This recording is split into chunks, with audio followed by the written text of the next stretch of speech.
So thank you for joining us for the last discussion panel event in the Yet Again and Demographica Network World Press Freedom Festival series. Tonight, the teams behind this festival are going to be talking about our reflections, our hopes for the future, and what's next for press freedom. So from Yet Again, we've got myself, Joe, Eloise, and Evie, and from the Demographica Network, we've got Jack, Brett, and Ellen. And I'll just hand straight over to Jack. Thank you. Thanks, Kirsty. Thank you everybody for joining us this evening. First of all, I just wanted to say a massive thank you to everybody who's contributed and watched everything we've put out this week. It's been a really insightful and optimistic look at press freedoms. Obviously, we've covered a lot of things that are challenging and aren't so positive, but fundamentally, I think we've all got something positive out of this week. So thank you for everybody who's participated. That's what I want to theme my first question around, really, and we'll sort of work our way around the panel. And I just wanted to ask each of you what your if you had a main takeaway from this week or a favorite moment from this week. And I guess if I was to start, I've got so many takeaways, but I think for me, the biggest takeaway has been listening to everybody who's participated and who has put forward such an insightful view as to what the challenges are to press freedom, but what we need to do to ensure that press freedom is encouraged around the world or fought for around the world. Is that I'm incredibly optimistic that there are lots of people around the world who have a vested interest in fighting for press freedom. And I think that my biggest takeaway would be that it's in safe hands. You know, everybody who's contributed this week, all of the amazing people that we've spoken to, there is a lot to be excited about and enthusiastic about. So that would be my biggest takeaway, I guess, if I work my way around on the screen. Ellen, if you were to go first, sorry to put you on the spot. That's okay, no worries.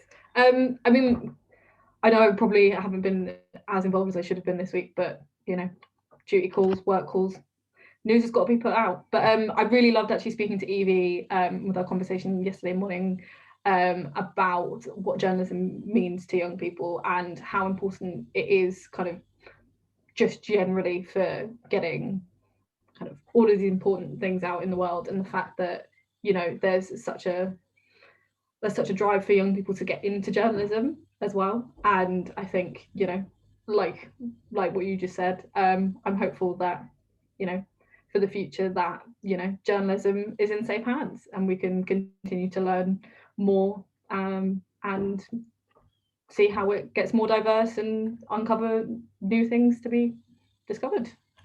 Perfect. Brett, if I come to you next, what would be your sort of biggest takeaway or favourite moment from this week? I think simply the fact that we're having these conversations, that we're talking about the importance of press freedom. I mean, it's been great to talk to so many young people. I mean, we know we're youth-led organisations anyway, but to have so many people participate and come and view the various lives and panels that we've done, it's great to know that people are interested in talking about this and in championing it. In terms of a best moment, I mean, obviously my live stream that I did was fantastic, and the podcast that I also hosted was great. But seriously, though, as always, Brett. But seriously though, like the panels in particular that we had when we had various guests on have been great, super insightful to watch, and I would recommend watching them again, because I watched when trying to come up with a clip for one of them earlier this week. I sort of noticed that parts of the panel that I hadn't really paid attention to the first run, so I would recommend watching them again. Yeah. Do you share the same optimism as myself and Ellen do for the kind of future of press freedom? Yes, I think I do, with certain reservations. I think that there are probably always going to be people that don't think press freedom is a good idea. And that I do have concerns that, without being too specific, I think some people might be inclined to believe one side is trying to censor the press when in fact they are themselves. That's very vague, but I'd like you to be more specific if you're comfortable with more specific. If you're not, I mean, maybe we can come back to that later. I'm just thinking in terms of whether you're left or right. Yeah. You know, press freedom matters. You know, it doesn't matter what your political views are. At the end of the day, if you believe in democracy and you believe in sharing opinions, then and and having constructive conversation, the press plays a vital role in that, and it being free is incredibly important. Sure. Kirsty, how about you? I think for me, it's been stuff like this. It's having people what feels like round the table. You know, I think when we were talking about planning this event, we really wanted it to be like, I think we mentioned like the Hey on My Book Festival, and this really like communal feeling where everybody's like round the table or in a hall or all together. And I think through specifically the lives, we've really been able to bring members from each of our teams into the equation in a way that suits them best, whether it's the podcast or the lives or articles, social media, everything like that. It's been bringing our teams together has been fantastic. And I think this in particular, having us all here right now, is just, it's like the closest we felt to having something where we're all together. Yeah. You know, and running like a big panel festival thing in digital times is tough enough as it is. But I think we've, honestly, hats off to us, I think we've done quite well in bringing really, really dynamic people around the table and involving as many people as we can, especially young people. Yeah, for sure. Do you know, something that never ceases to amaze me is the insights that come from these conversations, particularly when you're putting young people at the center of conversations. And it's something that I think that we don't get enough credit for, or I think that young people don't get enough credit for, is it's not the case that young people aren't interested in these issues or don't want to talk about these issues. It's that often they aren't given the opportunity to, and giving them the opportunity to speak about this stuff is only going to be a positive thing. I just had one more question for you, Kirsty. Have many of the takeaways, or many of your takeaways, been things that you thought you were going to get out of the week, or have there been anything that you can sort of put your finger on that you weren't expecting to take away from the week? Any themes that you weren't expecting to take away from the week? I think this is what we talked about this morning, is I wasn't expecting to really notice how much we still have left to do.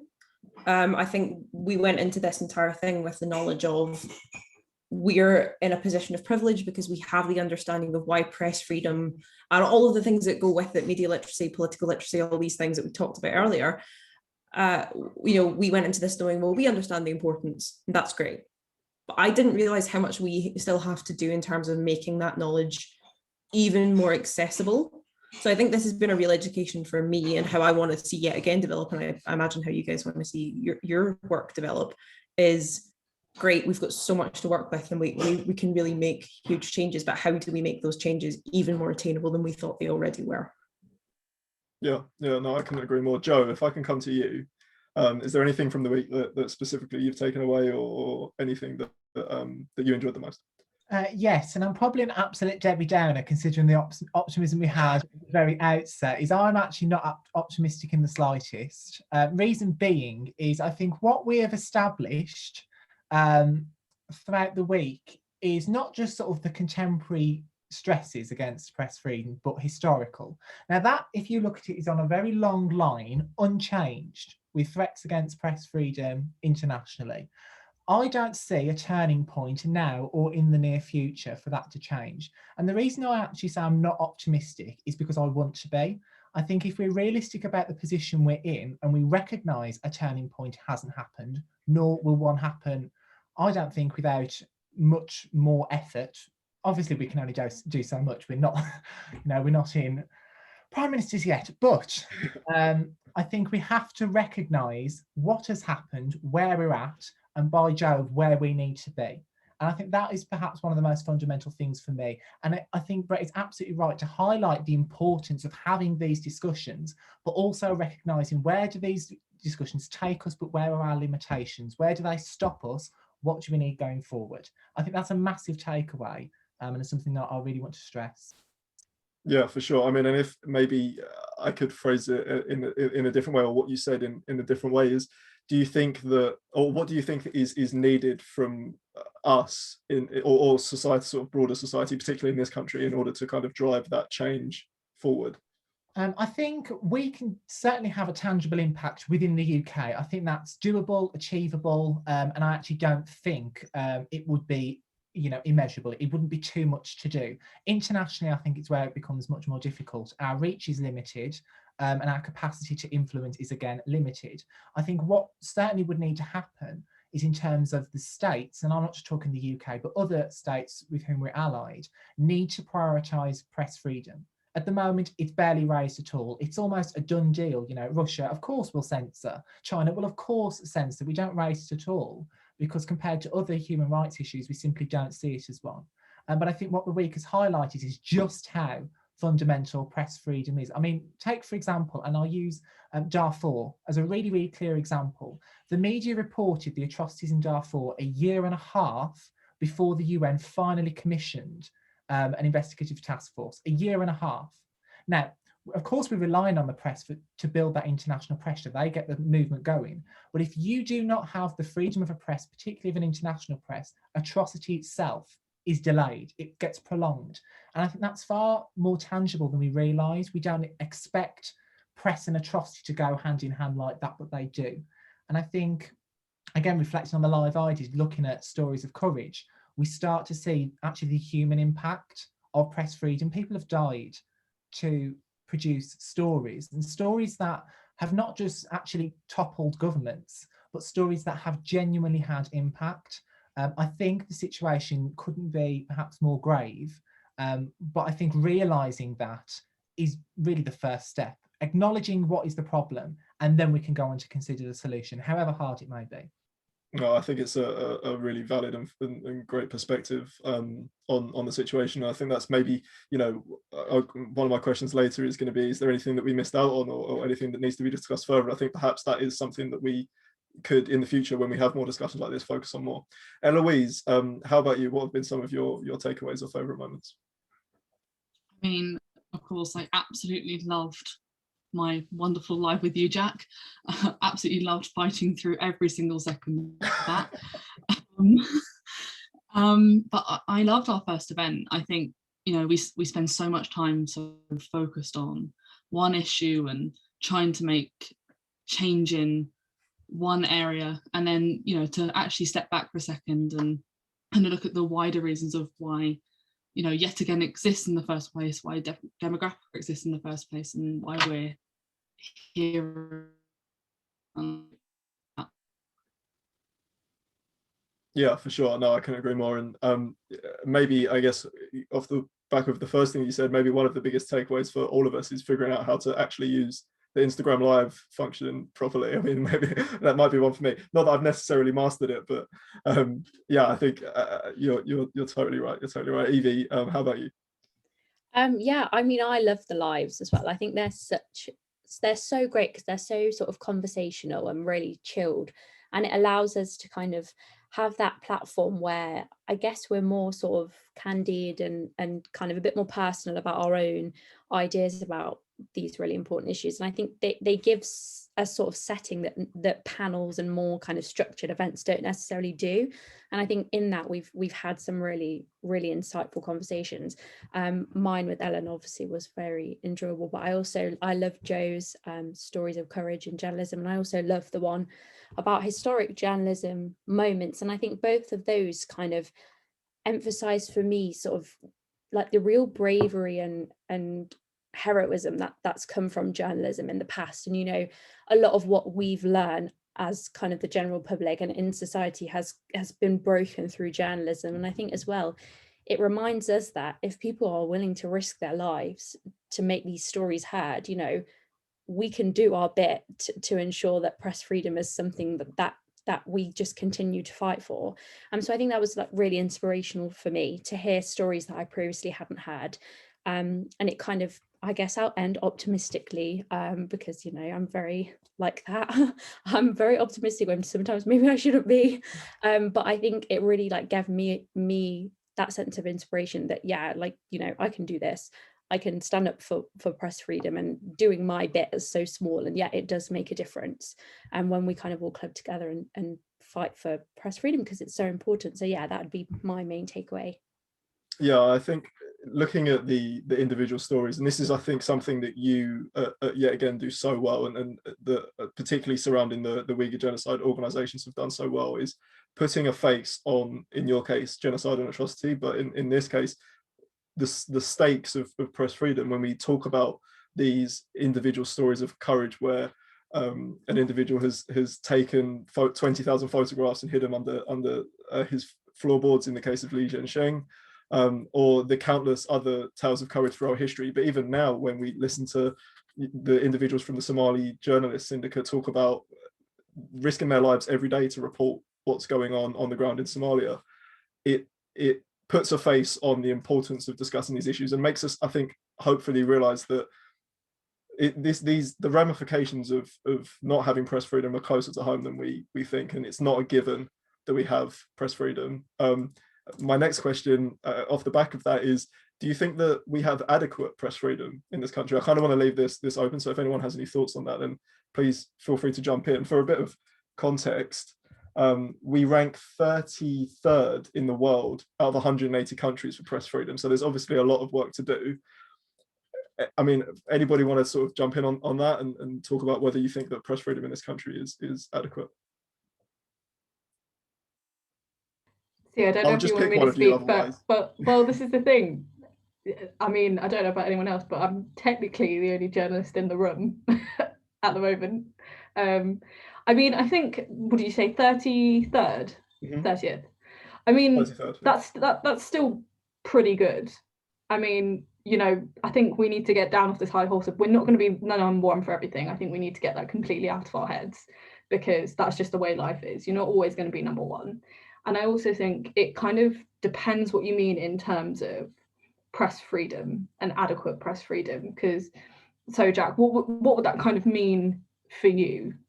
Adequate press freedom. Looking at let me take you through what it says on the, so this is from the Press Freedom Index, which is conducted by Reporters Without Borders, and their methodology is quite long. I won't get into the specifics of the methodology that they use, but the biggest factors that have brought us down the leaderboard are Julian Assange and his detention, and the killing and constant sort of risks to journalists in Northern Ireland. They're the two main factors that have brought us down the leaderboard. Now, I suppose, can you encompassed in that, in my opinion, would be the accuracy of reporting.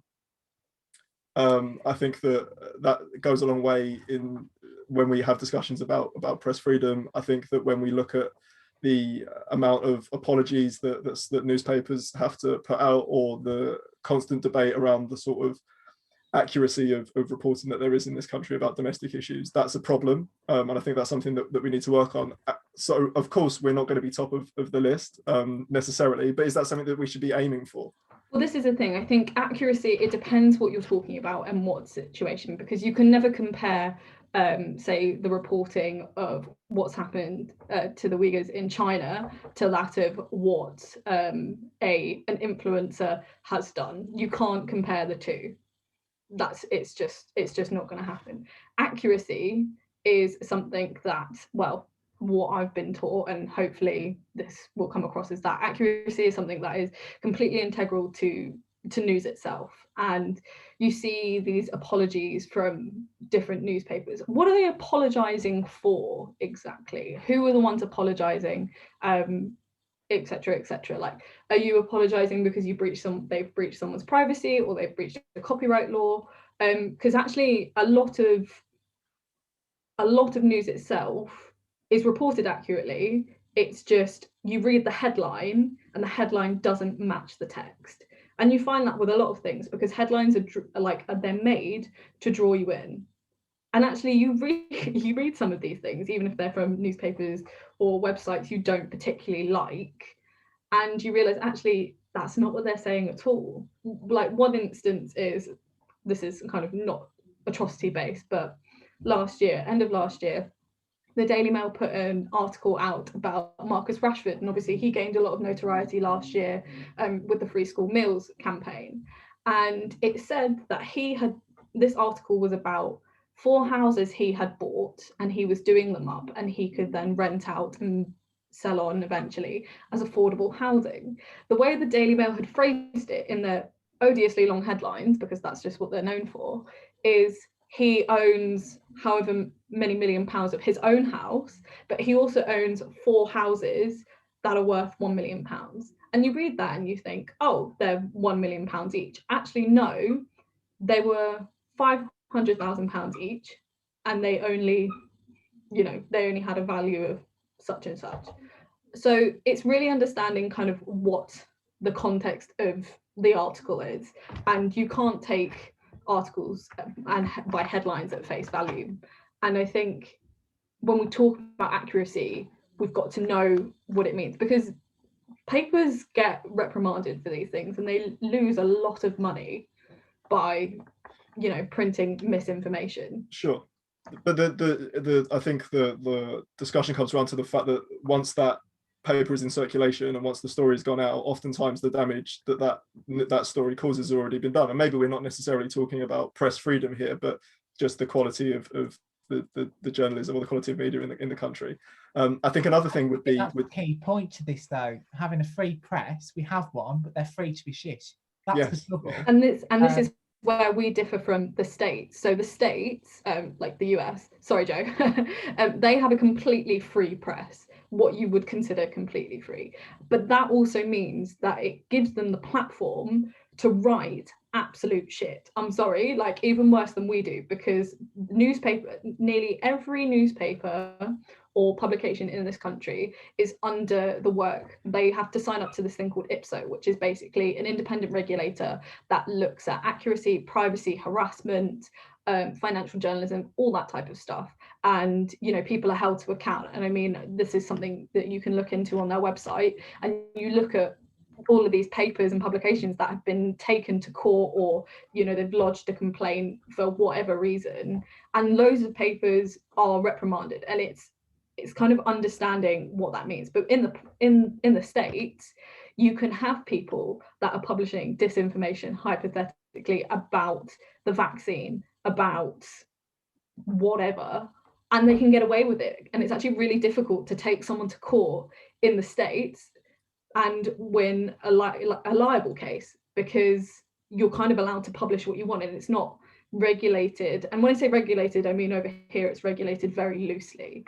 And one example of kind of, you could say fake news, press freedom, that's happened relatively recently was 3 whistleblowers from Parliament, from Downing Street, had gone and exposed Boris Johnson's spending on number 10, you know, going to John Lewis or whatever, you know, whatever you want to do. And someone phoned into James O'Brien's show on LBC and said, you know, just publish the names, you know, publish it. Like, it can't be fact. Like, if you're not going to say where these people have come from, then it can't be real. You're just making this up.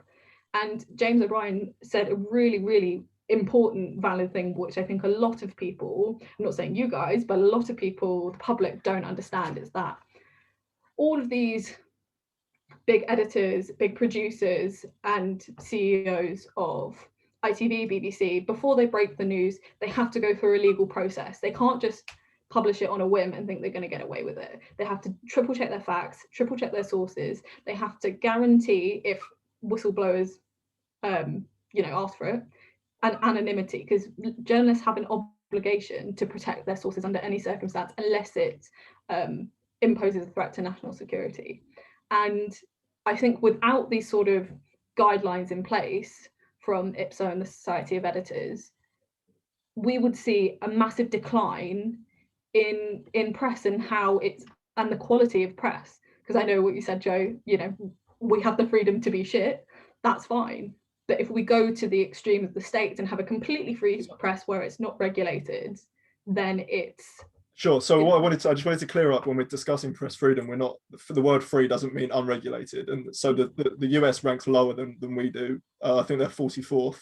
The top of the list, the top 5 are Norway, Denmark, Sweden, Finland, and Costa Rica, interestingly enough, a 5th. So the sort of Scandinavian countries are the top 4. And I think that you know, I would recommend going to the Reporters Without Borders website and looking through the methodology to understand what they take into account. But I wanted to kind of open it up to anybody else who had any thoughts about sort of press freedom in this country, and ways in which maybe the journalists can or the press could be of a better quality, could be more free, however we want to sort of interpret that. I think one thing we do have in this country is access to a lot of media and different formats and that have different political stances, you know, make what you will of that, but we have access to a lot of information, which I think in itself is a good thing. I think the danger with our sort of free press is that it's very attached to things like social media, where you get very quickly misinformation, mistreatment of sources. You get distorted information as well. You know, a lot of young people read journalism on Twitter and take that for fact, and you know, that's just not what we should be doing. And I think a lot of young people in particular, are brought up reading particular sources of media that aren't factually accurate, that are perpetuating a certain stance. And if that's all you read, then you're going to be trained to think in a certain way about particular topics. So I think with that access to information comes the danger of sort of not getting the full picture of what's going on. And I think that's one thing I've definitely taken away from this week as well, is thinking a lot more about where I get my news and my information from. And, you know, I think that's one thing we should all sort of think about. And like Joe mentioned in his life, you know, looking at independent journalists and thinking more about what you read. And I think being critical as well as a young person, and not being afraid to challenge something that you read and think, okay, well, is this all black and white? You know, where is this coming from? Who is writing this? What do they believe? You know, how is that going to infiltrate and influence their reporting? So I think that's kind of a fine line that we sort of have to mediate in terms of being more critical as to kind of what we read and where we get our news from. Yeah, one of the things that has stuck with me the most from this week is I think it was Friday's Live with Riley Hall and Jaya, and one of the things that Riley was saying was that if there's a story that's breaking, you should read a piece on that story from a newspaper or an outlet that would support the Labour Party in an election, and a piece and a story from a paper that would support the Conservatives in an election, or, you know, a left-leaning paper or a right-leaning paper, and take the fundamental parts that match from each, and then form your view on the story from that. And I think that was a really good way of kind of phrasing how we should you know, digest our media. Does anybody think that media literacy and the need for media literacy has sprung up a lot in the conversations this week? Do you think that young people are given the tools adequately to be able to discern what information is good and what information is bad, the positives and negatives of different kinds of information? I think that's something we talked about this morning, Jack, was the idea that some people are exposed to this idea of how do we discern, you know, the truth from the lies and the misinformation, and some people aren't. And that gives you, like, I know we talked this morning about how in one of the courses I did in high school, I gained a decent amount of knowledge of how to discern bias in media and how to look at, you know, well, that paper will be biased against this for this reason. And I went into the quote unquote real world with that understanding, and all of my views have been shaped by the knowledge that I know how to do that. That can't be said for like somebody who went to the same, like the school up the road from me. We had two schools in the same street, and I've seen people from the other one not have a clue how to do that. That does open up a wider conversation about differences in curriculums across countries, but I think as a whole, we clearly aren't doing enough if one person knows it and the next person doesn't. And I think it was Matteo at the beginning of the week said it was the idea of media literacy, and how if we educate people from a young age, we're going to have a whole generation who are not necessarily immune to misinformation, but will know absolutely how to tell it apart from everything else. Why aren't we doing that? Why aren't we making active, proactive steps to make this something that is just part of our society, rather than having to be reactive and educating people at our age, in our 20s or older? You know, I think we've all had the argument with grandparents about you can't trust everything on Facebook. Why are we being reactive and not proactive? I mean, has anyone got any thoughts as to why we don't have that? I mean, the countries who are top for press freedom, the top four at least, I'm not sure about the other countries, all teach media literacy in schools. Those Scandinavian countries teach media literacy in schools. So has anyone got any thoughts as to why that isn't something that we're teaching in schools? You go, Joe.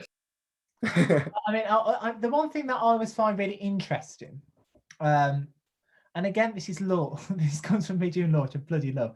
But honestly, it really does. If you take anything at face value, you're an idiot. I genuinely think that when you're presented with any form of factual scenario, it barely touches the surface. And I'll actually use the examples of the Brexit cases, the public law cases, before that went all the way through to the Supreme Court. Daily Mail's headline was "Enemies of the People," and then it was "Judges overturn Brexit referendum." Now, the basis of those applications on constitutional law were warped depending on your political perspective. If you were pro-Leave, judges were enemies of the people. You were anti-judiciary, they were all lefty. If you were pro-Remain, anti-government, you saw that the government acted illegally. They should go, and I saw loads of things about how you should lock up whoever was in the Prime Minister and so forth. I think there was a fundamental understanding of A, what was the constitutional principles in the case, B, what were the decisions in the case, and C, what the hell does unlawful actually mean as opposed to illegal. People, frankly, weren't given the information to even decipher the nuance that we would ask them to do. They were given Supreme Court rules X, and it's literally the headline of the ruling. The substance of that ruling is irrelevant. And particularly when I think cases are reported on, you see this time and again. I'll use an example which was in the news this week. And this isn't me passing comment on it, by the way, this is just as an example. It was about the cases against the veterans in Northern Ireland and how they were found not guilty. Now, Johnny Mercer in his pieces was talking about how it shouldn't have happened, not guilty, and then the comments underneath were that's the right verdict, of course they're not guilty, and so forth. What people didn't realise was the whole aspect of inadmissible evidence because of the way in which it was dealt with at the time. They didn't look at the facts that were before the trial, they didn't look at the rulings that were made in the trial, they look at the outcome, the headline, that's it.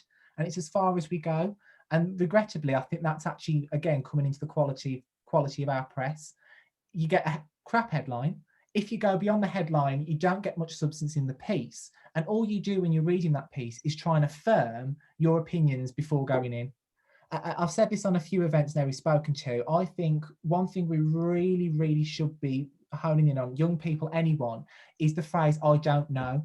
It is the most beautiful phrase because you are admitting, I do not know where I stand, I don't know where I think, I don't know what I know. And if you say, I don't know, what the first thing you do is find out. If you start with a position of I've got some knowledge or some opinion, or I think it's well founded, you're trying to find things to reaffirm that preconception. You're not going out there to find out exactly what your opinion is. It's what you would do in law. And this is why, again, I really emphasize why, because in law, you are independent.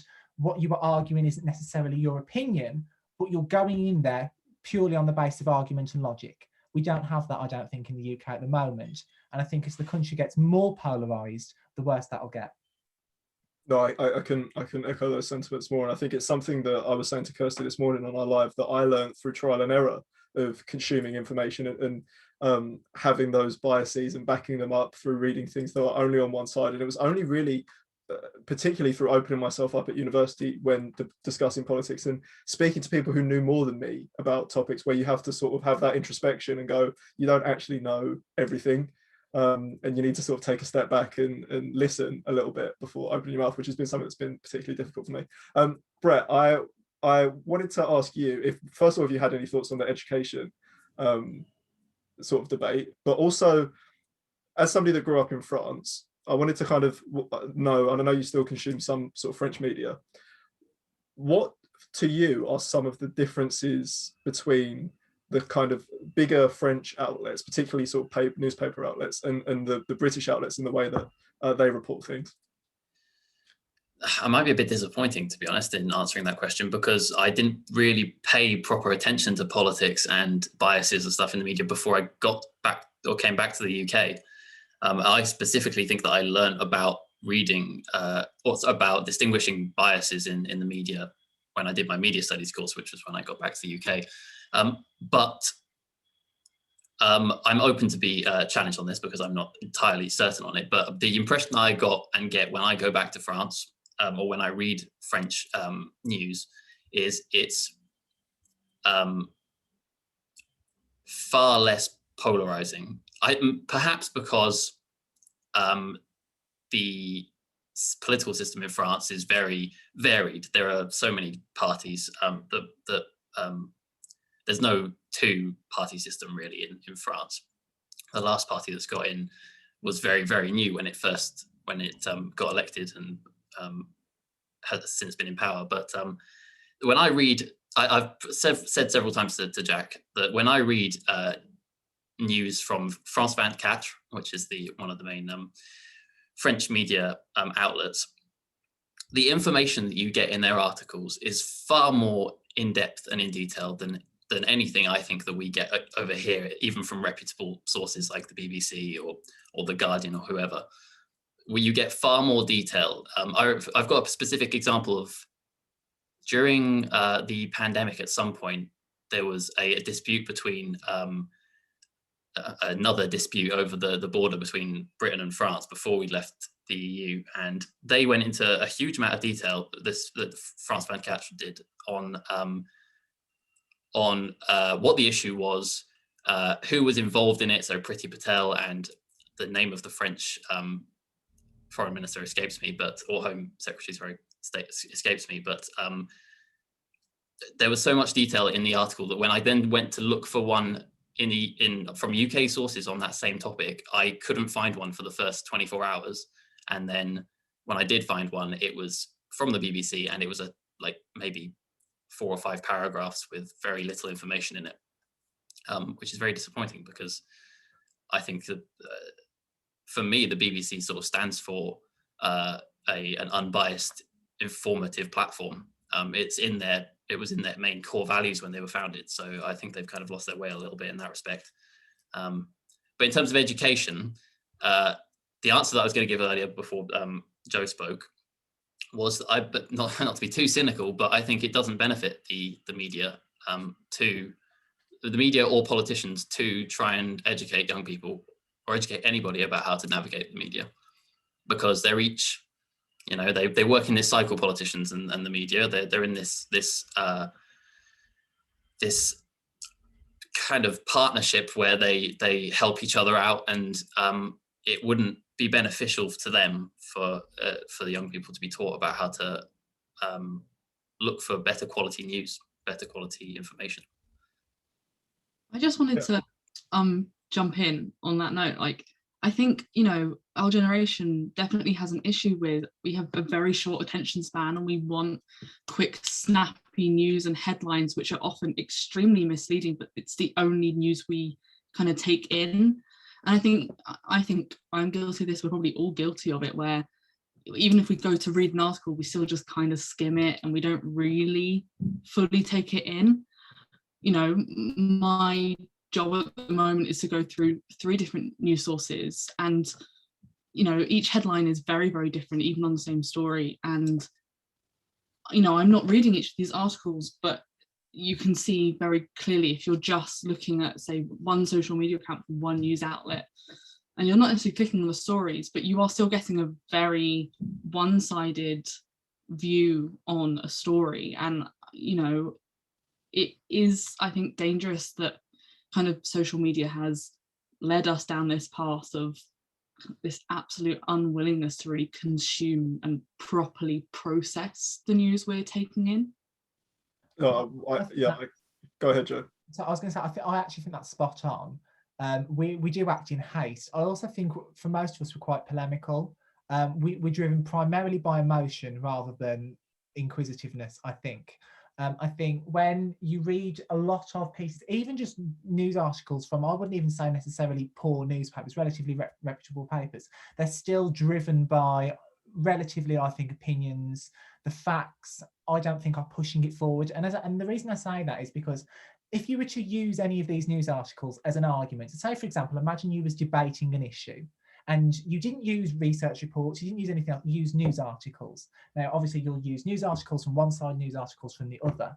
They wouldn't stand up very well, I don't think, in a debate. The arguments wouldn't stand simply because there's not the substance within them. And I think that's the biggest thing for me, is because we are so polemical, we're so contrarian, we aren't prepared to really delve ourselves into an issue. Many of us just want to know, who are the goodies, who are the baddies, what are my emotions towards this situation? We don't have much time for nuance. And this is the one thing that I say I've learned, and I'll emphasise learn, because I do think you develop it. Now, most of you know I'm right wing, if not all of you. But you also know that my loyalty to the party is like naught. I simply don't care about political parties as much as I do fundamental principles. I disagree on the party vehemently on certain issues, and I agree with them quite strongly on others. But every time there is a position, I don't look to the party for that position at all. I don't look for the party for my emotion. I don't look to the party for anything.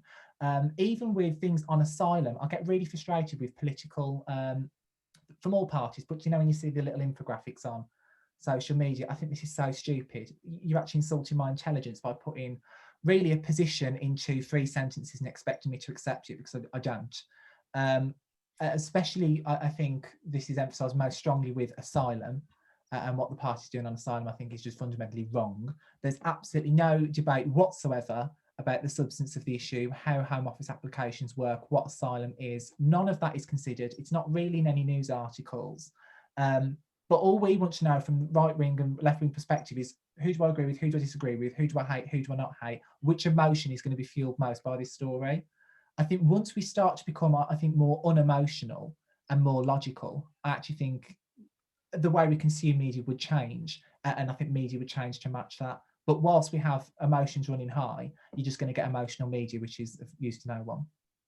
Yeah, I completely agree on that. Go ahead, Ellen. Go ahead. Oh no, I was just going to say, like, following up on actually what Joseph picked up on like the asylum issue. So I, until a couple of years ago, kind of, not that I would need to claim asylum here, but you know, I didn't really understand the inner workings, and not many people do.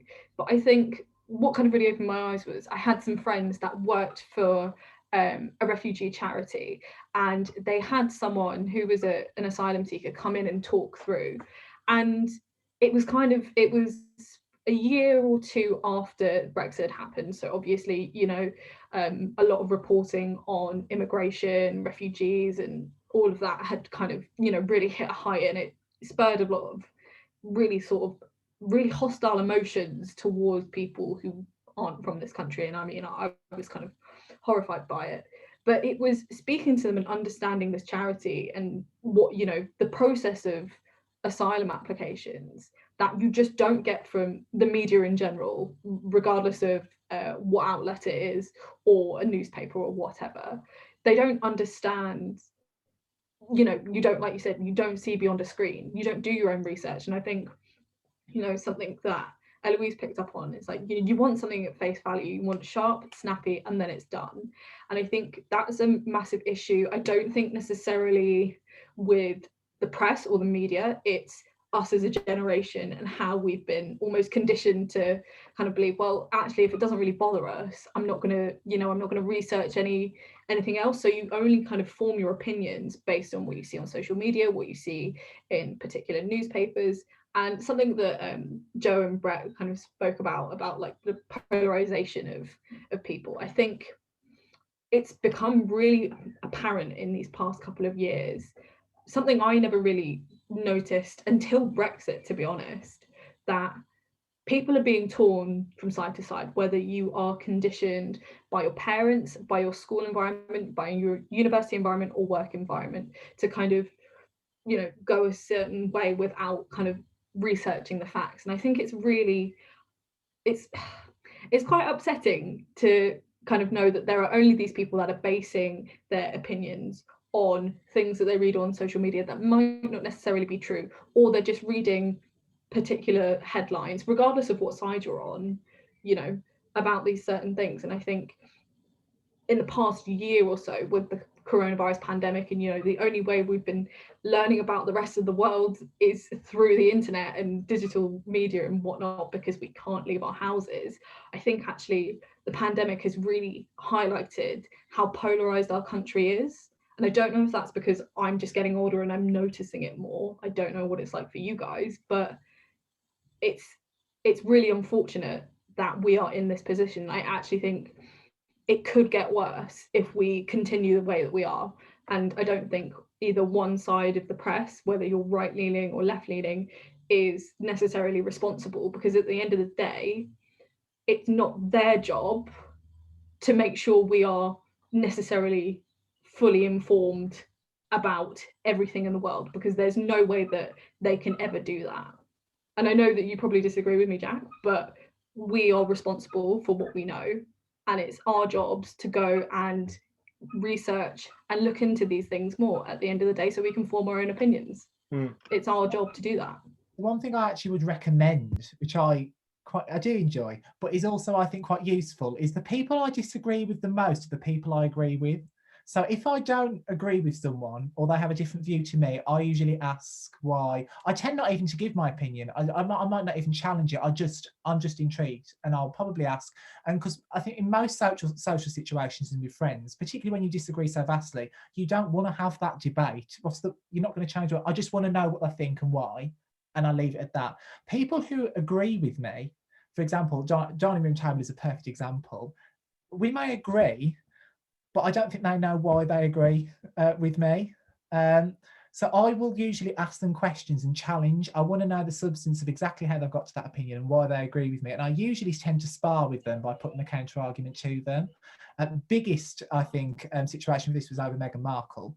I hadn't even expressed my opinion for weeks, but I was still sparring with everybody around the dining room table, putting opposite opinions to every single person I could see, because I just want to test them. I want to challenge. Do you know what I mean? I really want them to either recognise where the flaws are, recognise where the substance, match the two together, and go away and do some more. So if you're going to say something like that again, and I'm going to challenge you again, which is more than likely, at least you've looked into it. You know, again, I'm going to say it again with law. I think that's what comes down. It's what you do in law. No matter which position you are, no matter what opinion you are, you're going to get tested one way or another. Know your substance. I think genuinely, if we just start to change our attitudes to one another, not hostile, not debate, not even necessarily debate, just be more inquisitive, I think could make a huge difference. Yeah, no, I think it's a really great point, and something that I think is such a fun way of challenging your own perception, like you say, is to kind of find people that even know more than you on a subject, or have read more into a subject than you, and question them and play devil's advocate. I think coming back to what you were saying, particularly Ellen, about, or both of you, I think maybe Eloise raised it first, about being in this cycle of social media and consuming media from consuming news from social media, is that outlets are put in a difficult position, I think, because fundamentally companies need to make money. That's you need to pay journalists, you need to make money. And how do you do that in this day and age? It's mainly through ad revenue. We want media to be, unless you're the BBC, you don't particularly need to worry about this, but we want media to be accessible, and people want articles to be free and easy to read, but you need to get clicks. And a great way of getting clicks, or a great way of getting people to buy newspapers, is having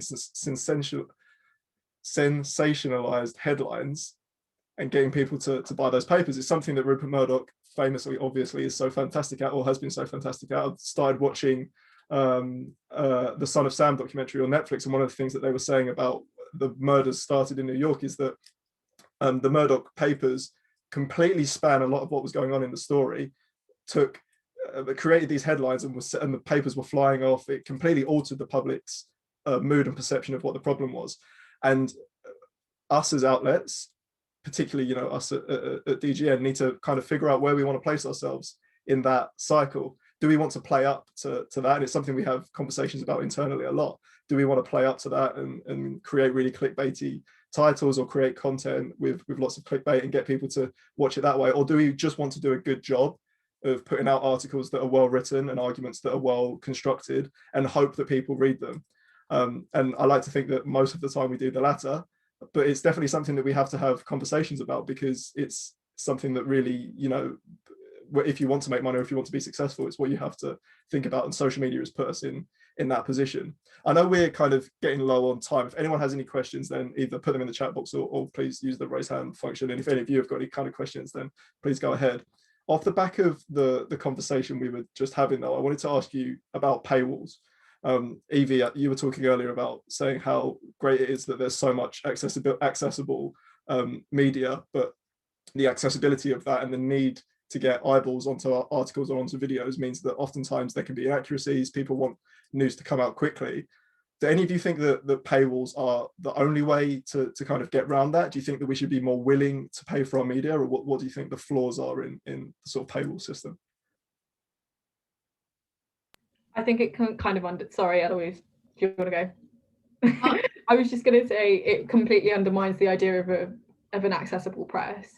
And I mean, I know that, so it's the Telegraph and the Times and Sunday Times have them. I don't know of many others in this country, but I know that the New York Times, I think, just implemented a paywall at the end of last year, which sparked an outrage because obviously New York Times generally sells quite well. I think it's that title. Apologies if I have got that wrong, but one of the New York titles did go behind a paywall, and the idea is of accessibility. I mean, it's almost kind of keeping news or content specifically for the elite, if that makes sense. And I'm kind of not for that anyway. I mean, I write now clickbait for a living, but it's not what I want to do for the rest of my life. But it's the fact that I know that people are going to see it and read it is great. And I think that actually life's expensive anyway. I don't want to be paying 10 quid a month just to read something I can read somewhere else. Do you know what I mean? For sure. We've got Eloise, if you could really quickly, and then I'll go to Jaz's question. Yeah, I just wanted to quickly say, I completely agree. I kind of see news as education, in the same way I think education has to be free because we have to be able to learn. The news is the same. We have to be able to learn about the world around us from multiple viewpoints and compare them. We can't even begin to do that if we can't access it. And, so many people, no one really is, except for a few people, are willing to pay to get behind a paywall. And I don't think they should have to. Sure. Jaya, I wanted to come to your question now, if you can unmute yourself. Yeah, hi guys, sorry I couldn't join because I'm just studying for my exam tomorrow, but I was listening. This was so interesting, by the way. So many points I wanted to be like, I wish I was there. But I think it's more kind of a point to sort of mention when we talk about free press. We talk about press freedom. We also have to consider free speech, and we talk about sensationalist, sort of headlines that news articles and stuff put out. I think it's also worth mentioning when we talk about the UK in particular and our relationship with the free press. In terms of freedom of speech, how many of our press outlets have engaged in headlines that have been using inflammatory or discriminatory rhetoric and have gotten away with it? Now, I speak saying that as a person of colour and as a minority, right? I see it happen all the time, and people don't often want to question it. I think that's a huge fundamental problem here in the UK. It also, of course, exists in so many countries around the world. But it's funny enough, the USA and the UK, two sort of nations that preach so highly about all of this, are also two nations which have a massive problem with it. And we compare it to other countries, and of course it exists, but it is so proportionately huge here that it becomes essentially it becomes a point for us to discuss, and that fits in with press freedom. We should be defending the right for a free press and free speech, but when that becomes hate speech, that's an issue. And if you can be on the right and you can be on the left, but if you engage in that rhetoric, that's an issue. But we don't talk about that enough because we pass it off as it's simply the right and the left doing their thing, but that's not the case. And that's a real big issue. And I think while we're defending our free press and while we're talking about all of this, we have to think about why, here in our home, we have a big issue with that, and where we need to draw the line. Because as much as of course, it's up to us to decide what information we consume. But, to an average person who doesn't have the time to or doesn't want to, and if that's the stuff that they see, it's dangerous. I know it's dangerous. I've been on the receiving end of racism as a result of it. And it has a huge amount has come from papers like the Daily Mail, where sensationalist articles are rife. But we've also seen the Guardian, show articles talking about sort of anti-Semitism in the left in a very biased way as well. So how do we address that issue? Where do we go from there? And what can we do again in Demographica to help with that? Sure. So I don't have any examples of that I can think of off the top of my head of papers outright publishing hate speech or kind of going against what I would deem as the right of free speech, or of free speech. Has anybody got any sort of specific examples off the top of their head where they think that either that's been infringed on or it's come close? I think some of the Meghan Markle stuff did come close. Or did. I think a lot of it was just... Sure. I think when you end up comparing, say, hypothetically, Meghan Markle to Kate Middleton's treatment in the papers, and Jaya, I really wish you had seen me throughout my time training to get my journalist qualification, because honestly, so one of my tutors used to be the ex-managing editor of The Sun, and I love Graham, don't get me wrong, love him, and The Sun is not the one, but I sat there and questioned everything that he said that wasn't considered inflammatory or inciting hate speech, because I obviously can't speak as a person of colour, but my cousins are mixed race and they have been on the receiving end of something. So is my aunt. And I'm not going to sit there and have some middle-aged white man tell me that what they've been printing in the news over the past 20 years has not incited any sort of hate speech towards people of colour, women, any other, I don't even know what to say, group that isn't considered the norm on the mainstream. And I would like to hope and think that we as a group, and the people that I have met over the past couple of years that are, hopefully the future of journalism, that we become more understandable, more accepting of diversity, because that's what I want to champion. I've never seen myself as better than anyone else in any sort of sense, and I will always fight for someone's right to say what they would like. But if you're going to turn around and say, I don't like this person because the colour of their skin, their religion, whatever, I'm not going to stand for it. And it's disgusting that it's got that far, and the Meghan Markle situation is a prime example of that, and it can't go on. But unfortunately, until the next generation take over all of these corporations, hopefully not through nepotism, that it will change. Sure. So go ahead. A few questions of Ellen about regulation, because I'm really interested by this. So IPSO, that regulates the press. Does it represent regulate as in the press as a corporation or as individual journalists? So individual journalists have to abide by it. Basically, all publications, so it's a voluntary thing that people sign up for. There's only 2 publications in the country that don't, and that's because they self-regulate, and that is The Guardian and The Observer, because they're owned by the same people. So every other media outlet, whether it's a magazine, so if you're like a digital, a TV outlet or radio, you're regulated by Ofcom. So it's something different. But IPSO would highly recommend reading it. I've actually got my little list here. So I have to comply with all of these, and basically it covers everything from reporting of suicide to court reporting of cases, financial journalism, public interest, and all of that type of stuff. I mean, Joe, we can speak about this another time, but honestly, it's something that's been instilled in me these past couple of months. And I mean, I see big corporations and big titles like completely not abiding by it at all, and you just think, what do you get to this point? But we can talk about this later, because honestly, like, I will send you my notes.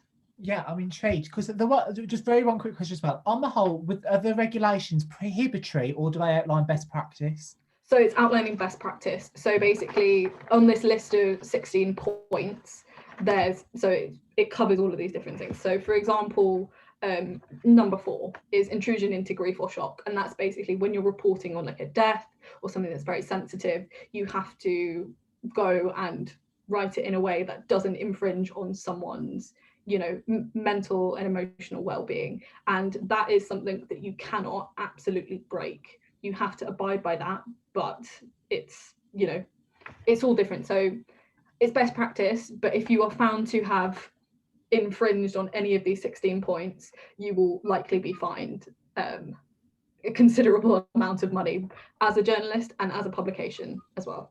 So I'd be really interested, because I actually think that, I won't go on too much about it because I think there's quite a lot to be said about it, because I'm quite intrigued by it all, but I genuinely think that regulation within a professional context is massively important. the reason I say that is, so for example, with the bar, there are your 10 core duties and there's a whole handbook with conduct rules. And those core duties are not necessarily prohibitory, but they outline real, basically the fundamentals of that. And actually one of them is about bringing the profession into disrepute, or the trust and confidence, the public places in you and the profession. Now, I don't know if there's anything the same with journalism, but I certainly don't think there's almost an equation between sort of journalistic ethical standards compared to like barristers, solicitors ethical standards at all. Same with medicine, I think. And I think we see that quite a lot, particularly, and I think that also contributes into quality. So I'm very interested in the way IPSO regulates primarily corporations and individuals, and I'll be interested, I might message you afterwards about the 16 points on it, because if they are sort of fact specific, so you mentioned the one about bereavement and loss, if they are fact specific, you can understand it in a broader context. But for example, if you had core duties, how would you as a journalist approach an ethical scenario with reference to your core duties? So that could be honesty, integrity, and so forth, you know. Yeah, of course. It's all... Oh, no, sorry, carry on. No, I'm just saying I'm really interested by it, because I think that depending on, well, very briefly, Ellen, do you think it works? I mean, personally for me and the people I know, I think it does. I mean, you can look up the IPSO cases anyway, but it's also intricate and like trying to understand these things. I personally do think IPSO work. I can't speak for Ofcom because I don't know a lot about it, because that's not the type of journalism that I'm into. But when you've got people like, say, Piers Morgan, who's usually known for writing really ridiculous shite, he can pass it off as an opinion and comment. And once he's based this opinion on fact and written it out, he is kind of saved because it's opinion. If he's passing it off as news, he would be completely reprimanded for it. And as you can see, with reference to, you know, intrusion into grief or shock, what he said about Meghan Markle on This Morning, it lost him his job because it stepped over the line. And I mean, he has to face the repercussions of that. Yeah, I just to tie it back to Jay's question, particularly about when does kind of free speech become hate speech and what sort of standards should be set, I think that that's a really important kind of point to go off of, is that I think it's incredibly difficult for us to really dig into regulations surrounding speech. I think as a society, there are only two things that I would say should be kind of that should directly infringe on that, and that would be kind of direct cause or incitement to violence, which is why it's so difficult to translate that to writing, you know, an article or to recording a video, unless it's really clear and obvious. However, for institutions, there should be a minimum standard for what gets put out. And I think that Joe, when you talk about bringing the industry into disrepute, or bringing the institutions into disrepute, I think that that's where it becomes more clear as to when either journalists or papers overstep the line. Insofar as what we can do, I guess, I think that as a society, when we're looking at these kinds of hate, we need to be more aggressive in calling it out and countering it. I think that that's what we need to do. And I think it's what I would say it's us as outlets do this very well, is that we're proactive in seeking out those kinds of viewpoints and directly countering them. And I think that more established institutions or outlets need to do that more effectively and find a more effective way to do that. I'm keen to, I know we've run out of time. Kirsty, maybe you want to wrap us up. Sure. I did want to do a very quick roundtable just with the lot of us that are left here. And I am going to insist that you keep this to like a sentence, because I want to make sure we get everybody's thoughts. I want to go around the table, metaphorical virtual table, and ask each and every one of you, what is the one thing you hope our audiences, which are, as we keep repeating, mostly young people who have a real power to make change. That's the one thing I'm saying. Young people have a power to make change, and this is another way that you can do that. What's the one thing that you hope young people have taken away from this week? Jack, I'll start with you and I'll run around the table. One sentence max. That they have the ability to get involved, and that they should get involved. Great. Ellen? Let me think a little bit more. Come back to me. Brett? Question everything you see or read, but within reason. Joe? Okay. So freedom of the press, I don't think should be accepted as a preference. I think it should be understood as something much more fundamental with a grave human cost. Eloise? I kind of hope that, you know, more young people maybe spend 20 minutes in the morning, 20 minutes in the evening to just like actually read and consume media and spend more time on it. Evie? I think my main thing is approaching everything with the concept that you don't know enough about it and always want to learn more. Ellen? I think as a group of young people generally, you know, kind of similar to you, you are the power to make change. Don't be afraid to fight what you believe in, challenge, question everything, and basically don't take no for an answer. Say yes to everything, do everything you can to be the best person you can be. And that is, I think, the perfect note to draw the first year of what I hope will be many years of the Yet Again a Demographica Network World Press Freedom Festival to a close. It's been an immense privilege to be running these events, and I think I speak for everybody when I say that we really have felt the benefit of this, whether I think we've gained as individuals, as organisers, as outlets, as people with a duty to do something good. I think we've all learned something amazing from this. But more to the point, we thoroughly hope that we've been able to allow everybody else access to the privilege that we've had in speaking to amazing speakers, incredible articles, and giving a platform to people who genuinely really deserve it, and making sure that we can achieve our goal of upholding press freedom at every corner. So with that, that's our first festival drawn to a close. Thank you everybody for spending your Sunday evening or every other evening this week with us. We've found something for every night. I don't know how we've managed it. We plan to create some really great resources off the back of this with videos and clips and, you know, pamphlets and all sorts. So keep an eye out, follow us on social media, and I think the one thing that we'd end this on is get involved, do something good, be the change you want to see. Thank you everybody.